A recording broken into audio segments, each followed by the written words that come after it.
feature presentation. Welcome back to another Untitled Sundance review. I am one of your hosts, Matt Rohrbeck, alongside. He's allergic to tomatoes, but he is tomato meter approved, Eric Marchin. Matt, you hurt my feelings. I'm sorry, man. I'm sorry. Are you? Are you? You're gonna pay. I didn't really hurt his feelings, everyone. Today we are reviewing Nicole, Hall of Centers, You Hurt My Feelings, starring Julia Louis-Dreyfus, Tobias Menzies, Michaela Watkins, Owen Teague, Arian Moyed, Jeannie Berlin, and more. Eric, how are you today? I didn't actually hurt your feelings, right? No, you didn't. But this is going to be a therapy session in a weird way, I think, because one of the main characters, Dawn, played by Tobias Menzies, plays a therapist. So we will be having a one-on-one session that you, the viewer or watcher or listener, does not have to pay for. No, isn't that what every episode of the podcast is for me and you? I guess maybe more the main show, where we're Yes. just kind of talking out partly our lives, but mixed with the entertainment industry. But yes, today it is You Hurt My Feelings, being distributed by A24. It does not have a release date yet, I don't think, No. right, Eric? But it will probably come out later this year. If you guys know nothing about it, here's a little synopsis from Wikipedia. Beth struggles with a lack of self-confidence, and her marriage with unsuccessful therapist Dawn, wow, is affected by a betrayal. Before this, they had a peaceful but codependent relationship, which makes their only child uncomfortable. Beth's sister helps her cope with the pain, possibly because of her own struggles with her husband, Mark, who is a struggling actor. I don't know if that's totally accurate, that synopsis. Well, the unsuccessful therapist thing. I don't think that's. I think he is successful. As well as like Beth's sister's struggles with her husband. I don't know if that's like it's sort of, but like not really. But no. Anyways, sorry. I mean, I just read it from Wikipedia. But oh, are we still here? Yeah. Okay, yeah, we still are. It said I lost connection, but we're good. Let's keep it rolling. Eric, I'll kick it back over to you. What did you think of You Hurt My Feelings?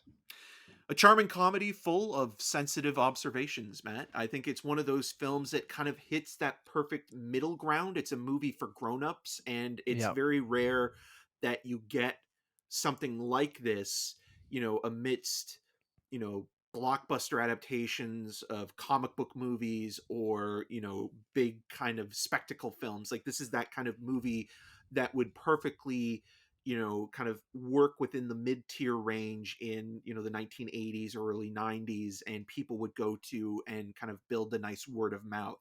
The dynamic between the two leads is really earnest, but also finds very relatable aspects in how, people behave in relationships that are very kind of set in their ways, but also kind of finding nuances and the fear of just hurting somebody when you don't want to hurt them, but also not being truthful. And I think when you're not truthful about something, like the even lies if we tell the people, white lies, to save them from pain and hurt, can only make things worse. And that is kind of the crux, I think, of what Nicole Holofcener is doing here. But it's also just, again, like very naturalistic in how the actors very are performing chill, with each other. weirdly. Yeah, it's a very easygoing, laid back film, but that doesn't mean it doesn't have heavy themes and or what it's trying to say. The dramatic dynamics are all there. And even just, I think one of the best things about this movie is the compositions and framing in the production design. Like, I love the office of Tobias Menzies' Dawn character, and how we see in the opening, real life couple playing a fictional couple, David Cross and Amber Tamblyn. But then we see that similar setup later on in the movie in Julie Louis-Dreyfus and Tobias Menzies' apartment, where they're sitting on the couch and their son, who has issues with their relationship, is becoming kind of not a shrink per se, but sort of, calling them out on their codependency and also their coddling of him. And I think like that is just interesting in terms of the framing of it, but also the direction of a scene like that, and how when you go back and forth between those intervals of him at work, at Dawn at work, and then coming back to the family dynamic of how those things play out in, the real world, and how we Mhm. kind of maybe don't see those things right away, but they're there. Yeah, I didn't actually end up tweeting a review for the movie, but I had something kind of like written out where I was like, I just found this like a wonderfully like mature in a way of like, adult, not in like explicit or anything, but just a mature and mellow kind of movie where it's like, sort of a character piece on all these different people and their relationships in New York. And it is sort of like first world problems kind of thing, like they're wealthy and white and live in New York and things like that, so their issues aren't necessarily in the grand scheme of things super. They even joke about it in the movie of being like the world's on fire and we're worrying about kind of some of this stuff, right? And I just feel like Hall of Center does such a great job of never really judging any of these characters or the relationships, never taking it to that like melodramatic kind of area that it would be so easy to kind of get to in a movie like this with some of the problems that these characters are going through. And I just found it like really enjoyable to watch, yet it still had these heavy themes and complicated relationships. And I just felt like they treated them all with respect, and the characters even treated each other with respect and had complicated conversations and were honest with one another, even though the movie is surrounded by this lie, which is what the movie's about, right? Of a man, a husband, telling a white lie to his a wife that he liked her novel when he didn't, right? Yeah, her And first that's just, fictional novel, right? Like that's also yeah, important, where it's like her she memoir was really so successful. well, successful to a degree, because there's all Yes, this yeah. whole debate whether or not she has the right agent representing her, and her memoir about her abusive relationship with her father, and how her father was specifically verbally abusive, was something really powerful and poignant. And now she's kind of venturing off into the world of fiction with a mystery novel, and she's given this or different drafts to her husband over the time she's been writing it for about a couple of years. And every time that Dawn responds, it's always been positive notes and never anything criticizing it. But then when she overhears Dawn saying he doesn't like the novel, and he has every right not to like the novel, and that's not the point of the point is that he was never upfront with her to begin with about his dislike of it or what didn't work. And like, you can argue again, and it does make this argument, and I think it's really important that it does, that ultimately it doesn't really matter what he thinks. Some people will like something and some people won't. I think that's the point of, Even if you're in a marriage with that person, yeah. yeah, I think that's also the point of art in general, right? Or even something that's considered just like purely entertainment. I weirdly thought about that line about Channing Tatum, weirdly chastising Sandra Bullock in The Lost City, where Bullock is saying like, my work is crap, and it's just basically like Like her an trashy airplane. novels she writes. Yeah, Yeah, yeah.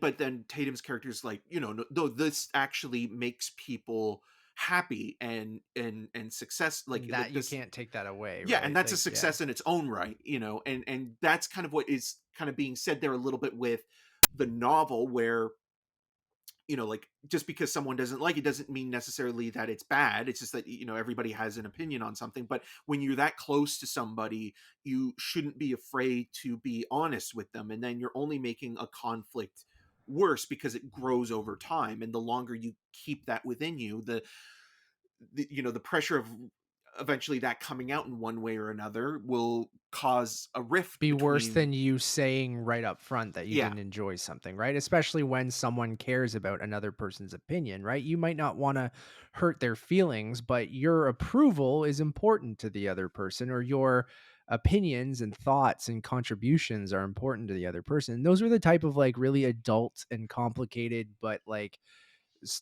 wonderful conversations that you got throughout this movie. And I felt like it again never went into melodrama, which it so easily could have. And I think you get that throughout. You have Arian Moayed's character going through struggles in his career as an actor, and dealing with similar things of people telling you you're not good enough for something, right? And how that affects you in your career. And same with even Don, Tobias Menzies' character, as a therapist, of people telling him, being honest with him and saying, you're not a good therapist, you're not helping me. Zach And he's Cherry hearing from his, Severance. yeah, yeah, and the Spider-Man movies. Very funny comedian, but like even with David Cross and Amber Tamblyn, of trying to help them, and I think they were having a lot of fun hating each other in these sequences, because I'm sure they're happily married, right? But they got to play this couple that is just absolutely miserable with one another. And um it's some of the stuff people have been talking about in that new Apple TV show Shrinking, right? Of like a therapist just finally actually saying what they mean, instead of just kind of sugarcoating things, Or or letting the or person come to their, because yes. you're not supposed to, a therapist's Yeah. job is not supposed to tell you what to do, or to tell you It's what. supposed to guide you a little bit, and you Yes. come to your own realizations, and you come to your own, like, which is anything, I think. Like, I have these conversations with my family and my wife and things like that. Like, you never want to be told what to do. You want to kind of like work with the person and get them to get there themselves, right? Because that's always going to be more satisfying for that person. So it's very a complicated and adult thing. And that's what I mean by this being a mature movie. Like, I really feel like these are the types of movies we don't get much anymore, and we do get them there, but you just gotta have to look a little bit harder. And I mean, shout out to A24, that this isn't your classic kind of A24 movie, I don't think, but It's more mainstream and yeah, accessible, and I mean, like, Nicole Hoffcenter has always made these kind of contemporary slice of life dramedies. She's worked with, Julie Louis Dreyfus before, with Enough Said, the last one of the last movies that James Gandolfini was in. And like, even that movie, had its conflicts and resolutions, where like it was sort of, an older couple dating and falling in love, and what that means in terms of finding a balance between being set in your ways, and then also trying to be, accommodating and open to, finding that balance, and wanting to change enough in order to, be with that other person. And like, her movies are always these really, I think, a lot of her films are taken for granted, because they look so easy to make, and they are kind of almost yeah, feel weirdly improvised, even though they're not. And those kind of aspects, I mean, can be attributed to, someone like Judd Apatow, who, his movies are much more popular, I guess, than Nicole Hoffcenter, because she comes from a more of an indie background. But like, you know her stuff, again, has always kind of been very grounded in a reality, even though, there is a lot of affluence and wealth between a lot of these characters, or in yeah, this case, but even with some of her other stuff as well, like, uh Friends with Money, and things like that. You think like, okay, yeah, like, these are, you know very successful, yes. people, white people, for the But they're most part still as well. people, right? And I think that's Absolutely. what, And I like yeah, Owen Teague a lot in this. Like, I think like he is really good as kind of, feeling like, okay, well, you guys were never giving me the opportunity to fail. I needed that chance to just figure things out on my own, and I'm only really starting to do that now that I've become an adult, and I have to be more independent. And then, like, even some of the stuff with, Michaela Watkins as an interior designer, and sort of the crap that she yeah. has to deal with. And it's like, well, what's the point of all this? And like, that And casting those are is things that, genius yeah, too, as the sisters, as Julie Louis Dreyfus and Michaela Watkins as yes. sisters. So Yes, that is fantastic casting. I will say that. But then those are the types of things that, yeah, the movie tackles with like your career, right? With, like I said, Mark, who is Arian Moyed's character, and everyone's going through their own stuff with their jobs. And I felt like that very relatable, even though I'm not quite at the ages of a lot of these characters. I'm in my mid 30s, but I've talked openly about my struggles in my career. I mean, obviously we love doing this, and that's my passion. That's what I love doing. Not a lot of money in this, Eric. I don't know if you know that. What? So I always have to kind of, find another thing to supplement this. But I've struggled, finding meaning in that work, and you feel like it's pointless and you're not adding anything to the world, right? And it is not necessarily an ensemble piece. It's very much Julia Louis-Dreyfus's movie, but I feel I'd like say it's a everyone gets. two-hander. I would say it's Yeah. between Dawn and Beth, but it's Oh, like totally, but it's their world and the characters or it's their story, but the characters mhm. within the story aren't just simply supporting players that come and go. Like they feel very Yeah, much integral to the life of these characters, and the absolutely. the walking and talking thing I think is always something that's really fascinating with movies that take place especially in New York, where characters are very casually kind of walking down a street and having a philosophical conversation or something that's kind of maybe minute in some detail but means something to them. And it just, again, like I think the best kind of movies that do this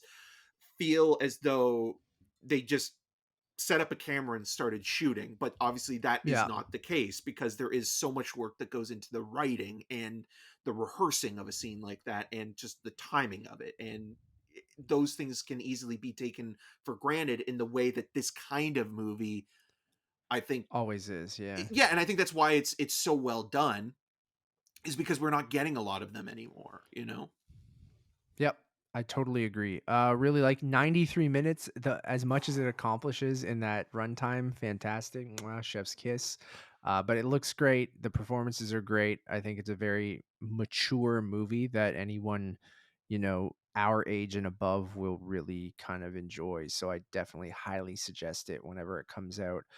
Later this year through A24. I'm not sure if it has a Canadian distributor yet. Oh yeah, the A24 deal with Sphere Films, right? Sear Films Should be Canada, that. unless Yeah. unless somebody picked it up at a script stage, which Pre could be the that, thing as but well. like Because I mean, we talked a little bit about Nicole Holofcener not too long ago because she was one of the co-writers on The Last Duel as well. yeah. So it's just always interesting to see where she goes as a writer and as a director. And Mhm. yeah, it's just a very free flowing movie, solid performances across the board. The other thing that this movie gets an extra bump for, and we've been saying his name wrong the whole time. Josh Pice. Josh Pice is in this movie, Yeah. so automatically thumbs up. Eric's a huge Pice fan. Just a Pice head. The in joke there is that he played Raphael in the original Ninja Turtles movie, correct? Yes, and he's a Yes. very well known New York character actor and pops up Yeah. in tons of stuff. Pops up in Um, everything. yeah, I'm gonna give the movie a 4 to 5. Really, really liked it. I'm also giving it a 4 out of 5. I think it's just a Look at solid, that. well done little movie. Awesome. Thank you all for listening or watching. We really, really do appreciate it. You can get all of our Sundance reviews right here on Untitled Movie Reviews. We should have between 10 and 15 reviews up for you guys. Some of them are already up, like Infinity Pool and Magazine Dreams and Eileen, but we'll have more that throughout this entire week. So depending on when you're listening to this, a bunch of them should be up. So go check out everything on this channel, Untitled Movie Reviews. The Cast of Us episode 3, Long Long Time, is now available for you guys to listen to or watch. Please, if you've watched that episode, it's phenomenal. So we did a 2-hour breakdown of that. I think it's one of the best episodes of television in a long, long time. So go check that out. Cast of Us is on podcast services and YouTube as well. One-stop shop for everything. Just head over to Letterbox, which is Untitled_movies. You can get all of our podcasts there, like The Cast of Us, like Untitled Movie Reviews, like Untitled Movie Podcast. So that's your best spot for all of that. As always, my name is Matt Rohrbeck. You can find more of my work around the internet, but mostly at UntitledMoviePodcast.com. And you can follow me on all those social medias at Matt Rohrbeck. And I'm Eric Martin. You can find more of my video reviews and interviews on rogerstv.com/cinemascene. I have interviews with writer-director Brendan Cronenberg for Infinity Pool and Jesse Eisenberg, who wrote and directed When You Finish Saving the World. So check those out. Awesome. Until next time. Who puts mashed potato salad in tinfoil? Oh, yeah. Just potato salad. Or potato Is salad. mashed potato salad a thing? I don't Let's know. make it Maybe a it thing, is. but potato salad, yeah. All right. Bye, everyone.